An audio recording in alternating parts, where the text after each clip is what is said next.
Hello students, in this video we are going to see how we can solve any string with the help of predictive parsing. हम ये देख रहे हैं इस video में कि कैसे हम ये देख पाएंगे कि जो इनपुट दिया हुआ है ये ग्रामर के हिसाब से है कि नहीं. इसका मतलब क्या उसका पार्स ट्री बन सकता है क्या? पार्स ट्री कैसे बनेगा? पार्स ट्री मतलब हायरार्ची का स्ट्रक्चर कैसे बनेगा? तो वो स्ट्रक्चर बनाने का मतलब है हम ग्रामर से लेफ्ट मोस्ट डेरिवेशन में उसको डिराइव कर सकें. अब वो डेरिवेशन के लिए ही हमने ये देखा था कि ये स्ट्रक्चर है. अब हम पार्सिंग टेबल कैसे बनाते हैं ये हम लोगों ने पिछले वीडियो में देख लिया. इनपुट हमारे पास दिया हुआ है. प्रेडिक्टिव पार्सिंग प्रोग्राम की वर्किंग कैसे होती है ये हम देख चुके हैं, लेकिन अब हम एग्जाम्पल से इसको और क्लियर करेंगे और इंटरमीडिएट स्टैक हम यूज करते हैं. ठीक है, अभी हम एक एग्जाम्पल देखेंगे. फर्स्ट एंड फॉलो हम देख चुके हैं, हमें कैसे मालूम है कैसे यूज किया जाता है फर्स्ट एंड फॉलो. अब हमें ये देखना है कि कैसे हम स्ट्रक्चर को यूज करेंगे. अब पार्सिंग टेबल हमने बना लिया, ये पार्सिंग टेबल बन गया हमारा. अब ये है हमारा इनपुट. यहाँ पे आपको यहाँ पे है स्टैक के अंदर क्या है, इंटरमीडिएट ये इनपुट है, और यहाँ पे हम आउटपुट में क्या क्या यूज करने वाले हैं. सबसे पहले हम ये देखेंगे कि हम स्टैक में क्या करेंगे. स्टैक पे हम सिंबल्स रखेंगे. नीचे क्या होगा ये आपको दिख रहा है, ये जो सिंबल है डॉलर ये नीचे है at the end of the stack. ठीक है, और इसके ऊपर क्या है ई. अब आपको क्या करना है, प्रोडक्शन रूल्स ये हमने बनाए हुए हैं. ये हमारा पासिंग टेबल है जो हमें हेल्प कर रहा है, और यहाँ पे हम दिखा रहे हैं अलगोरिथम ट्रेस. अब आप क्या करोगे, जैसे ही ये ई एंड आई टी, ई क्या है स्टैक के ऊपर है और इनपुट आइडिया है, ये इनपुट पॉइंटर है यहाँ पे और ये स्टैक पॉइंटर है यहाँ पे. तो ई ऑन आई डी. अब आप एंट्री चेक करेंगे, ई रहेगा आपकी रो और आई डी रहेगा आपका column. E on I D पे क्या है, you have to replace this E with this production rule. ये जो ई है इसको आपको रिप्लेस करना है दिस प्रोडक्शन रूल, जिसमें जो टॉप पे है पहला जो होगा वो टॉप पे रहेगा और रिवर्स में आपको ऐड करना है. इसको नीचे नहीं डालना है, इसको ऊपर ही रखना है. तो अब क्या हो जाएगा, ये ई के बदले यहाँ पे ये डॉलर है आपका, और ये ई के बदले क्या आ जाएगा ई डैश टी. ठीक है, ये ई की जगह ये आ गया, ये यहाँ पे दिया हुआ है. अब ये टी और ये आई डी इसको चेक करेंगे. टी और आई डी पे आप क्या करेंगे, ये टी है और ये है आई डी. टी की जगह आ जाएगा एफ टी डैश और उल्टे डायरेक्शन में ऐड होगा ताकि एफ ऊपर रहे. तो अब टी की जगह क्या आ जाएगा एफ टी. और यहाँ पे अब आप एफ और आई डी को चेक करोगे. टॉप ऑफ द स्टैक पे एफ रहेगा और यहाँ पे I D. F on I D आप चेक करोगे तो एफ ऑन आई डी क्या है, एफ की जगह आई डी आ जाएगा. तो यहाँ पे इस एफ की जगह आप आई डी से रिप्लेस करोगे. अब ये आई डी और ये आई डी दोनों मैच करते हैं. जब ये मैच करते हैं तो आपको करना पड़ेगा पॉप, और यहाँ पे आप क्या कर रहे हैं, push by the left hand side. ठीक है,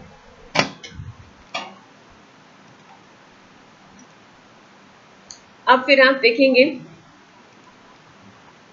यहां तक आप पहुंच गए, T equal to I D तक आप पहुंच गए. अब आप देखोगे ये पॉप हो गया. अब यहाँ क्या है T dash. T dash on plus देखोगे, टी डैश ऑन प्लस क्या है, टी डैश की जगह क्या आ जाएगा इप्सिलॉन, मतलब ये इरेज हो जाएगा, यहाँ ब्लैंक आ जाएगा, यहाँ इप्सिलॉन आ जाएगा. तो अब ई डैश ऑन प्लस देखोगे, ई डैश ऑन प्लस है प्लस टी ई डैश, तो इसकी जगह प्लस ऊपर आएगा, T E dash reverse way में नीचे जाएगा. तो ये आ जाएगा plus plus T E dash.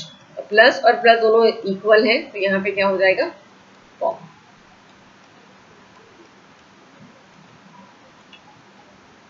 ठीक, उसके बाद यहाँ पे टी है और आई डी है. T on I D check करोगे, T on I D is F T dash. F ऊपर आएगा, टी डैश नीचे जाएगा, तो टी की जगह आएगा, ये तो पहले का रहा हुआ है, इसकी जगह टी डैश एफ. और एफ ऑन आई डी फिर चेक करोगे, एफ ऑन आई डी आएगा, आई डी से रिप्लेस हो जाएगा ये वाला प्रोडक्शन रूल यूज करके, और आई डी और आई डी मैच करेंगे. यहाँ पे फिर क्या हो जाएगा again here B pop.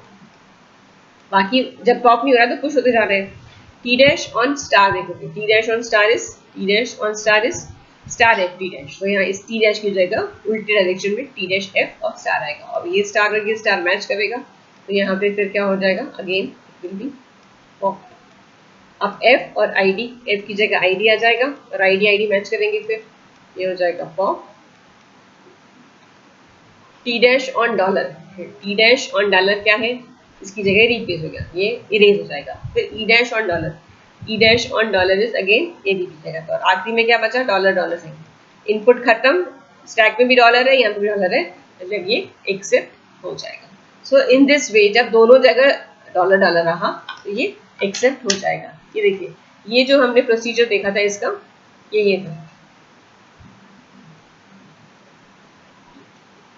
Predictive parser. अगर x is equal to a is equal to dollar दोनों मैच करते हैं तो हॉल्ट करना है, रिटर्न सक्सेस करनी है। अगर ये आखिरी स्टेज थी और अगर ये दोनों मैच करते हैं पर डॉलर नहीं है तो पॉप करना है, ये हम लोगों ने देख लिया। और अगर ये नॉन टर्मिनल है तो उसकी जगह x की जगह रिप्लेस करना है stack by the right hand side of the production और उल्टे डायरेक्शन में पॉप करना है। और अगर एंट्री कुछ भी नहीं है देन वी रिटर्न ब्लैंक। ठीक है, और ये जो यहाँ पे आपको दिख रहे हैं इसमें ये जो है ये सारी एंट्रीज ये एरर एंट्रीज है। इसका मतलब ई डैश ऑन स्टार प्लस ये डिफाइंड नहीं है, ई डैश ऑन आईडी डिफाइंड नहीं है, ये सारी एरर एंट्रीज है, इसको हम एरर बोलते हैं। अगर ये आया तो फेलियर हो जाएगा। ठीक है, अब हम ये देखेंगे LL1 ग्रामर्स क्या होता है। ये है predictive non backtracking parser, a grammar whose parsing table has no multiply defined entries is called LL। अब देखिए यहाँ पे अगर आप देखोगे तो यहाँ पे हर केस में एक सिंगल एंट्री है, मल्टीपल एंट्रीज है क्या, नहीं है। तो अगर आपके यहाँ तो एरर एंट्री है यहाँ तो एक एंट्री है, अगर यहाँ दो एंट्रीज होती तब आप उस केस में बोलेंगे कि ये LL1 नहीं है, मल्टीपल एंट्रीज नहीं होती। मल्टीपल एंट्रीज होगी तो उसका मतलब फिर प्रॉब्लम जाएगा। और इसका L1 का मतलब है लेफ्ट मोस्ट डेरिवेशन आप यूज कर रहे हैं और लेफ्ट से स्कैन की इनपुट जो चेकिंग हो रही है, ये जो LL1 है इसका मतलब है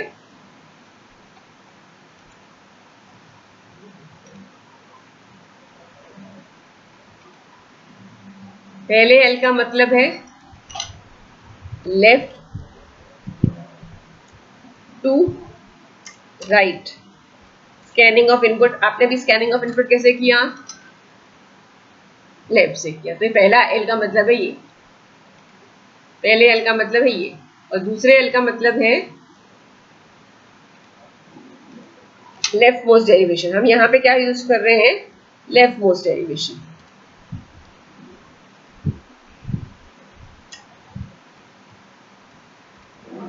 ठीक है, ये दूसरे L का मतलब ये है, ये दूसरे L का मतलब ये है, इसका मतलब ये है। और ये जो 1 है इसका मतलब है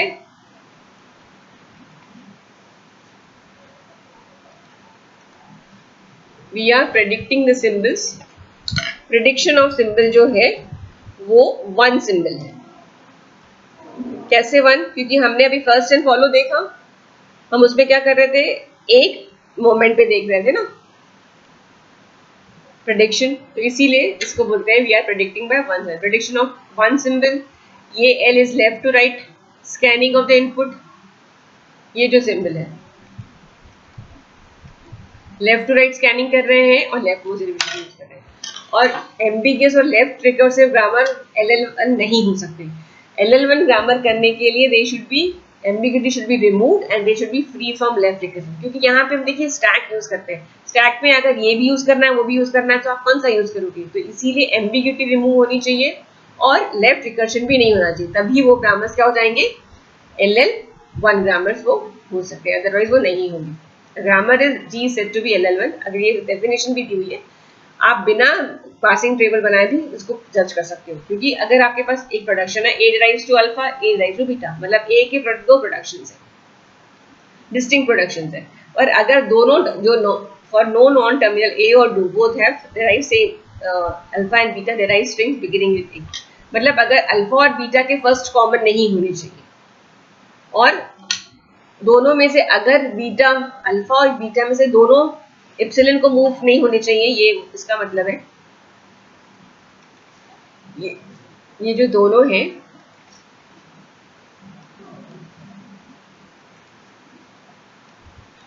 note for no terminal A do alpha and beta derive same string beginning with A, मतलब इनका जो सेट होगा first of alpha and first of beta जो है वो कॉमन नहीं होना चाहिए। और दोनों में से अगर दोनों एप्सिलॉन को नहीं डिराइव करेंगे, अगर एक एप्सिलॉन को डिराइव करता है तो दूसरा जो होगा then alpha does not derive any string beginning with terminal